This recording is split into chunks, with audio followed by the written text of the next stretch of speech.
अब आए?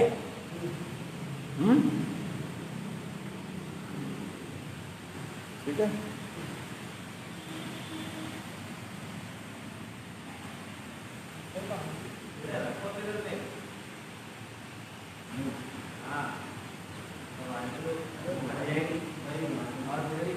आप थोड़े से आगे आ जाओ, हल्के से आप आगे आओ।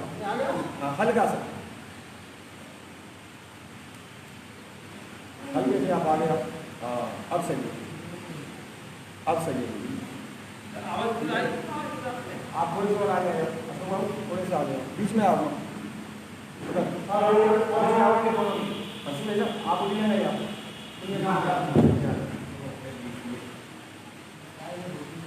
ठीक है। महाराज भगवान को मैं सर्वप्रथम प्रणाम करता हूँ। उनके चरणों में अपने श्रद्धा समर्पित करता हूँ। बहुत सत्य परम बाबा साहब अम्बेडकर के चरणों में कोटि नमन करते हुए और समस्त भारतवासी इस वर्षा काल में इस भगवान बुद्ध की अमृत वाणी का जो पान कर रहे हैं, जो सुनकर के ध्यान कर रहे हैं, और सबके अंदर नेक बुद्धत्व को मैं सबको प्रणाम करता हूँ। और ऐसी वंदना करता हूँ कि तथागत की कृपा से समस्त भारतवासियों का बुद्धत्व पूर्ण सिद्ध होकर के बुद्धत्व को प्राप्त हो, उनका भी मंगल हो। इस नियमित कथा में कल हमने आपको भगवान बुद्ध द्वारा उस समय प्रचलित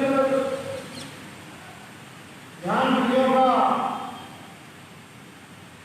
उनके द्वारा किया गया अभ्यास, निरीक्षण और परीक्षण, सांख्य दर्शन का ज्ञान प्राप्त कर उन्होंने दक्षता हासिल की। इस सबके बाद भी उनको कोई संतुष्टि नहीं थी, तो उनके मन में यह प्रश्न पैदा हुआ कि किसी धर्मऋषि के आश्रम में मैं गया था और वहां पर बहुत सारे सन्यासी तपस्या के माध्यम से ज्ञानार्जन और सत्य के मार्ग की खोज में रत थे। तो क्यों मुझे भी उस मार्ग की पूरी जागरूकता अभ्यास करना चाहिए, ताकि मैं भी कोई बात को प्रमाणित तौर पर और आत्मविश्वास के साथ कह सकूं कि कौन सा मार्ग कितना कल्याणकारी और सत्य है। इसलिए सिद्धार्थ गौतम उस समय जो भी भारत की समाधि पर प्रचलित दर्शन था या ध्यान के मार्ग के या वेद वेदांत और शास्त्र के सभी क्षेत्रों का परिपूर्ण ज्ञान अर्जित करना चाहते थे, ताकि किसी बात को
तपस्या का अनुभव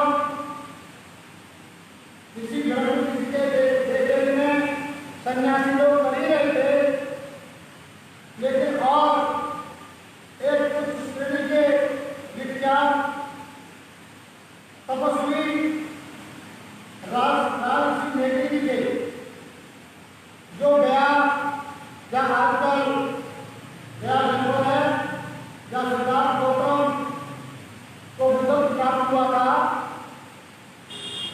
वे राजगृह से विंध्याचल प्रदेश से चल करके गया आएंगे और गया में घूम फिर करके कुरुबेला जगह है, वहां राजसी नेगी के आश्रम में तपस्या का अभ्यास करने के लिए अपना निवास बनाया। तपस्या के लिए निरंजना नदी के तट पर एक एकांत और निर्जन स्थान था, यानी कुरुबेला जो स्थान था, जो गया नगर के आसपास था और वहां निरंजना नदी रहती थी। उस निरंजना नदी के निर्जन स्थान पर उन्होंने अपनी तपस्या के लिए स्थान को चुना। कुरुबेला में उन्हें वे 5 परिव्राजक मिले, जिनसे उनकी बहन राज बहन हुई थी, यानी वे 5 तपस्वी जिन्होंने जाकर के संदेश दिया था राजगृह में कि सिद्धार्थ, आप जब कपिल वस्तु को छोड़ करके आए थे, उसके बाद में युद्ध का जो प्रस्ताव था वो टाल दिया गया। यह सूचना देने वाले 5 परिव्राजक भी तपस्या के लिए घूम फिर करके निरंजना नदी के किनारे राजसी नेगी के आश्रम में पहुंच चुके थे। उनसे प्रेम है सिद्धार्थ गौतम की हुई और पुराने साथियों को मिलने से सिद्धार्थ राजकुमार को भी बहुत खुशी हुई और वे 500 साथी भी इस बात से बहुत ही खुश थे कि राजपूत अभी तक अपने संपर्क से बिना नहीं है और ये तपस्या में निश्चित रूप से प्रवीण होगा, बहुत मेधावी है, होनहार है। निश्चित रूप से हम लोगों को इनका स्वागत करना चाहिए और इसका अनुसरण करना चाहिए। इसलिए उन 500 सन्यासियों ने सिद्धार्थ गौतम का मान सम्मान और स्वागत किया। उन तपस्वियों ने उन्हें देखकर उनसे साथ चलने के लिए कहा। गौतम ने उनके साथ जाना स्वीकार कर लिया। इसके बाद से वे आदरपूर्वक उसकी सेवा करने लगे और शिष्यों की तरह उसकी आज्ञा का पालन करने लगे। वे उसके प्रति बड़े विनम्र और आज्ञाकारी थे, यानी सभी मिल करके अपने अपने तपस्या में रहने लगे और मिलजुल करके रहने लगे। गौतम की तपस्या तथा स्वयं पीने की प्रतिज्ञा अत्यधिक कठोर थी। सम्मानित पाठकों, ध्यान देने वाली बात यह है कि सिद्धार्थ गौतम ने अब तक जो भी ज्ञानार्जन किया, जिस भी क्षेत्र में किया, जिस भी गुरु ने किया, उस गुरु ने जैसा बताया, सिद्धार्थ गौतम ने सब अक्सर गुरु बहु वैसा ही किया जैसा वो गुरु बताते थे। गुरु इस बात से अचंभित थे, हम जैसा दूसरों को बताते हैं, जैसे सिद्धार्थ को बताते हैं, ऐसा गुरु हम नहीं कर पाते, जैसा गुरु ये करके दिखा देता है।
वह एक दिन में एक तस्तरी भोजन पर भी गुजारा करते थे, किंतु 7 तस्तरी से अधिक पर नहीं। यानी भले ही कोई 7 तस्तरियों मिले, लेकिन उनका ग्रास वही था। एक तस्तरी में से अगर 7 घरों से भोजन आया है तो एक में से 2 ग्रास से ज़्यादा नहीं लेते थे।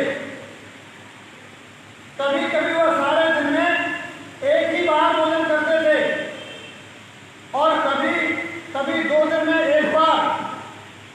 इसी क्रम से कभी कभी 7 दिन में एक बार और 15 दिन में एक बार और कभी बहुत ही नगण्य मात्रा में।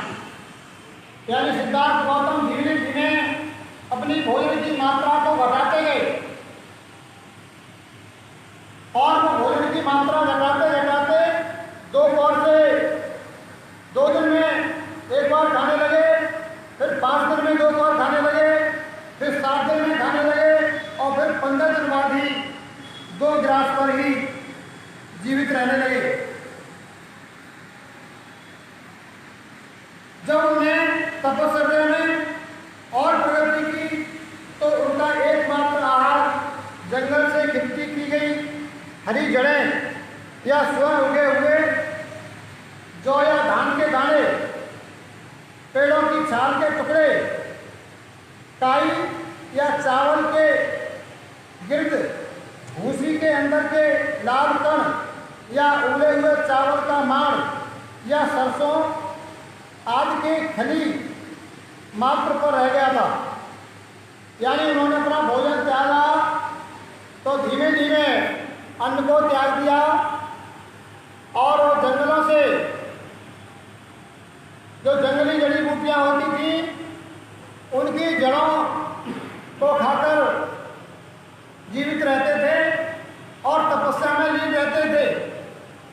उस मात्रा को और भी कम करते करते वो केवल एक चावल पर आ गए और कभी एक अवस्था ऐसी भी आई कि चावल का दाने को भी त्याग दिया, केवल माड़ पी करके ही रहने लगे। इस तरीका से सिद्धार्थ गौतम ने धीमे धीमे अन्न को त्याग करके कठोर तपस्या की। वो जंगली जड़ें और फल आहार पर रहते थे, हवा से गिरे हुए फल फूल खाते थे और अहिंसक के सिद्धांत को पालन करते हुए वे वृक्ष को भी कष्ट नहीं देना चाहते थे। इसलिए कोई वृक्ष को भी पीड़ा न हो, फल तोड़कर नहीं खाते थे। जो हवा के झोंकों से या स्वतः चूम करके जो फल गिर जाते थे वो केवल उनका ही आहार करते थे।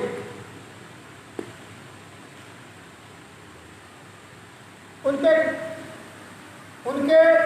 कपड़े तो सन के बने होते थे। सन की रस्सी और कूड़े के ढेर पर पड़े हुए चिथड़ों के, पेड़ की छाल के, आंधी या पूरी मृगशाला या घास के छाल की, लकड़ी की पत्तियों के, आदमियों के, पशुओं के बालों से बने कम्बलों या फिर उल्लू के परों से बने होते थे।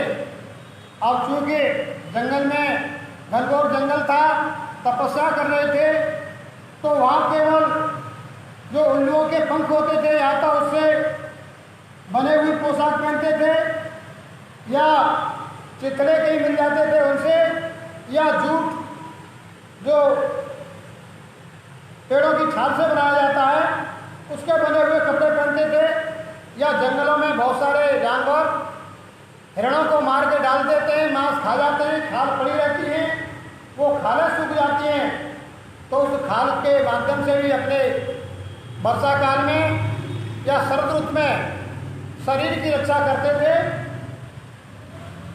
कोई किसी भी तरीके का वैभव उनके पास भटक नहीं सकता था। बहुत ही कठोर और सादगी के साथ में तपस्या में लीन थे। वे अपने सिर और दाढ़ी के बाल नोट नोट कर फाड़ते थे, यानी दाढ़ी न बढ़ जाए इसके लिए वे अपने बालों को भी हाथ से नोचते थे।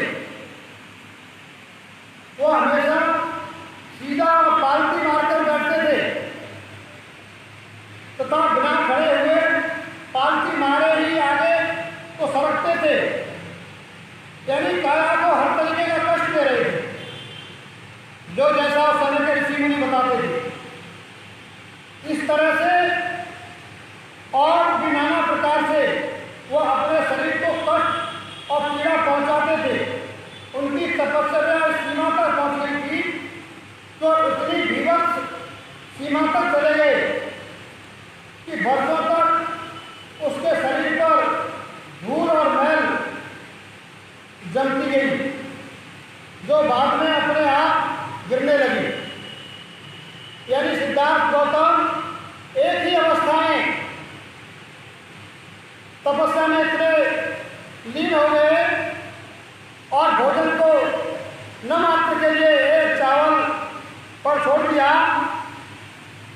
कि उनका शरीर इतना कमजोर हो गया और ऐसा इस तरह अवस्था में पहुंच गया कि उनके ऊपर धूल जम गई, मैल जम गया और इस अवस्था तक मैल जमा कि वो अपने आप छूट करके गिरने लगा। यानी नहाना धोना बंद, केवल तपस्या में नहीं रहना। इतनी कठोर तपस्या शायद ही किसी की हमको पढ़ने के लिए मिलती हो या सुनने के लिए मिलती हो। यह भयानक कष्टदायक घने जंगल के अंदर रहते थे, यानी स्थान में कैसा था, एकदम वीरान घनघोर जंगल, जिसके बारे में कहा जाता है कि वहाँ यह एक पागल के सिवाय और कोई जंगल में प्रवेश करने का साहस नहीं कर सकता, उसके भी रोंगटे खड़े हो जाएंगे। यानी इतना बियावान घनघोर जंगल, उसमें एक ही अवस्था में रहना। और जब शीत ऋतु में रातें बर्फीली ठंडी हो जाती थी तो कृष्ण पक्ष के आधे दिन में रात को वो खुले में रहते और दिन के समय धूप अंधेरे में रहते थे। यानी शरद ऋतु में जो मावस्था दिन होता अंधकार तो जंगल से बाहर खुले में रहते थे और दिन में जब प्रकाश होता था तो घनघोर जंगल में चले जाते थे, जहाँ पेड़ों की सघनता की वजह से भी घनघोर अंधकार रहता था, भीषण गर्मी रहती थी। ऐसी कठोर तपस्या में सिद्धार्थ गौतम लीन थे उस परम तत्व को जानने के लिए। और जब वर्षा से पहले ग्रीष्म ऋतु की भयानक गर्मी पड़ने लगी तो दिन भर वह विचलित धूप में रहते थे। यानी जो जेठ आषाढ़ की ये धूप होती है उस धूप में भी अपने शरीर को तपाते थे। रात को दम तोड़ देने वाली गर्मी भरे जंगल में रहते थे और रात को ऐसे सघन जंगल जिनमें हवा का भी प्रभाव नहीं हो पाता था, उस भीषण गर्मी में रहते थे। और दिन में धूप में जब बरसात यही नहीं, ये कहते ना गौरी बाबा, तो वो शमशान भूमि में मुर्दे की जली हुई हड्डियों का तकिया बनाकर बैठते थे। सिद्धार्थ गौतम ने ऋषि मुनियों की तरह ही तप तपस्या नहीं की, बल्कि जो अघोरी कहते हैं, यानी उन्होंने हर तरीके की तपस्या की। वो जंगलों में जाकर के शमशान घाटों में सोए और शमशान घाट में मिलने वाली हड्डियों के तकिया बना करके वो सोते थे कि शायद परम तत्व मिले, कोई शक्ति आकर के उन्हें आभास कराए संसार में वो कौन सी शक्ति है जो परम शक्ति है। लेकिन उन्हें अभी तक कोई भान नहीं हुआ और जो भी महसूस हुआ नहीं थे, इसलिए उनकी तपस्या जारी थी। शमशान भूमि में मुर्दा की जली हुई हड्डियों का तकिया बनाकर बैठते थे। इसके बाद गौतम एक दिन में एक ही फली खाकर दिन बिताने लगे। बाद में एक ही तिल का दाना, फिर एक ही चावल का दाना कुछ दिन खाकर रहने लगे। कठोर तपस्या की कि एक सिर अथवा एक चावल खा करके 24 घंटे रहने लगे। जब वह एक दिन में केवल एक ही दाना खाकर गुजारा करने लगे तो उनका शरीर बिल्कुल जर्जर हो गया। यह कठोर तपस्या उनकी थोड़े दिन की नहीं थी, कई सालों की थी। और अन्न त्यागने से उनका शरीर इतना कमजोर हो गया कि जो अपने पेट को स्पर्श करते तो उनका हाथ में पीठ आ जाती, और यदि वह अपनी पीठ को स्पर्श करते तो उनका हाथ उनके पेट को जा लगता था। उनका पेट और पीठ एक दूसरे से आपस में इतने सड़ गए थे, वो सब कुछ बहुत कम खाने के कारण हुआ था। यानी सिद्धार्थ गौतम का शरीर इतना जर्जर, इतना कमजोर हो चुका था, अगर वे अपने पेट पर हाथ रखते थे तो रीढ़ की हड्डी पर हाथ पहुंच जाता था, और रीढ़ की हड्डी पर हाथ रखते थे तो आगे कुंडी को स्पर्श करता था। बीच में मांस नहीं रहा था, केवल हड्डियों का खाका रह गया था। शरीर में श्वास चल रही थी, बाकी कोई शक्ति नाम की चीज शरीर में नहीं रही थी। सिद्धार्थ गौतम को इस तपश्चर्या से कोई ज्ञान अर्जन नहीं हुआ, कोई बुद्धत्व की प्राप्ति नहीं हुई। अब वे सोचने लगे कि अगर इसी तरीके से और कष्ट वेदना को बढ़ाया गया तो प्राण होने वाला है, और लोग सोचेंगे सिद्धार्थ गौतम को परम शक्ति प्राप्त हुई या ईश्वर को प्राप्त हुए, उनको कौन सी शक्ति मिली। लोग प्रयास लगाते रहेंगे, बताने वाले नहीं होंगे। इसलिए सिद्धार्थ गौतम अपने सारे अनुभवों को इस संसार के मनुष्यों के बीच में शेयर करना चाहते थे, उस सत्य को बताना चाहते थे, ताकि लोग ये न भटके कि शायद सिद्धार्थ गौतम ने ये मार्ग पर नहीं चले थे, ये निरीक्षण परीक्षण नहीं किया था, इसलिए उनका ज्ञान गलत हो सकता है। इसलिए उन्होंने जो कुछ भी बताया वो यथार्थ में उन्होंने अपनाया, उसका अनुभव किया, उस मार्ग पर उस अंतिम अवस्था तक गए जहां तक कोई अभी तक नहीं गया था। यह सोच करके कि अभी तक मेरे को बुद्धत्व प्राप्त नहीं हुआ और मनुष्य के लोक कल्याण का कोई मार्ग ठोस तरीके से नजर नहीं आया, इसलिए सिद्धार्थ गौतम ने तपस्या को त्यागने का निर्णय लिया। तो सम्मानित पाठक पाठिकाओं, उन्होंने तपस्या को त्यागने का निर्णय लिया। इस कथा को हम कल आगे बढ़ाएंगे। आपने ध्यानपूर्वक सिद्धार्थ गौतम की तपस्या की कहानी सुनी। आप लोगों को भली बात परिचित होगा कि सिद्धार्थ गौतम केवल वेद वेदांगों के, ध्यान साधना के, प्राणायाम के, योग साधना के और भक्ति मार्ग के सभी के परम ज्ञाता थे। और उसके बाद में उन्हें कैसे बुद्धत्व प्राप्त हुआ और वो क्या अनुभव हुआ, ये आप आगे सुनेंगे। आप नियमित रूप से हमारी इस गाथा को सुनते रहें, हमारे चैनल को सब्सक्राइब करते रहें और आगे बढ़ाते रहें। इन्हीं आप अपील करिए, फेसबुक पेज पे नए लोग कमेंट कर रहे हैं, तो फिर का समय बताइए, जगह बताइए, और दोनों समय वंदना। हमारा शाम का समय 6:30 बजे धर्मोदय विहार, श्रीनगर कॉलोनी, फिरोजाबाद रोड, आगरा से प्रसारित किया जाता है। आप नियमित सुनते रहें। ये जब तक हमारा धर्म ग्रंथ पूरा नहीं हो जाता किसी फेसबुक पेज से, तब तक ये नित्य चलेगा। और हमारे फेसबुक पेज को लाइक करें और फॉरवर्ड करें, ताकि ज्यादा से ज्यादा लोग इसे सुन सकें और लाभान्वित हो सकें।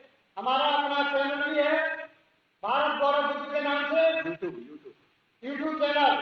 उस यूट्यूब चैनल को भी आप सब्सक्राइब करें, लाइक करें और फॉरवर्ड करें। और प्रातःकालीन 6:30 बजे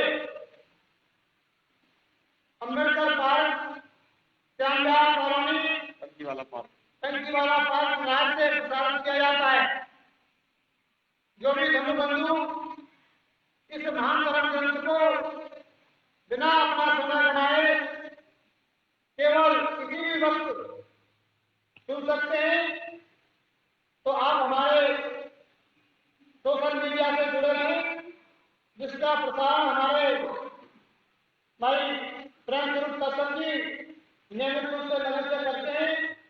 हमारी धर्मगोष्ठी में हमारे बहुत ही उपासक बंधु हमारा इसमें साथ दे रहे हैं, हौसला अफजाई कर रहे हैं। हमारी प्रबंधक समिति के उपाध्यक्ष भाई सेवानिवृत्त महिपाल सिंह जी, भाई भरत सिंह जी, भाई राम गोपाल भारती जी और तमाम हमारे उपासक उपासिका नियमित रूप से उपस्थित होते हैं। जिनकी हौसला अफजाई से हम इस धार्मिक कार्यक्रम को आगे बढ़ा पा रहे हैं। आप लोगों ने ध्यानपूर्वक सुना, इसके लिए मैं आपका बहुत बहुत मंगल कामना करता हूँ। भवतु सर्वमंगलम, भवतु सर्वमंगलम, भवतु सर्वमंगलम।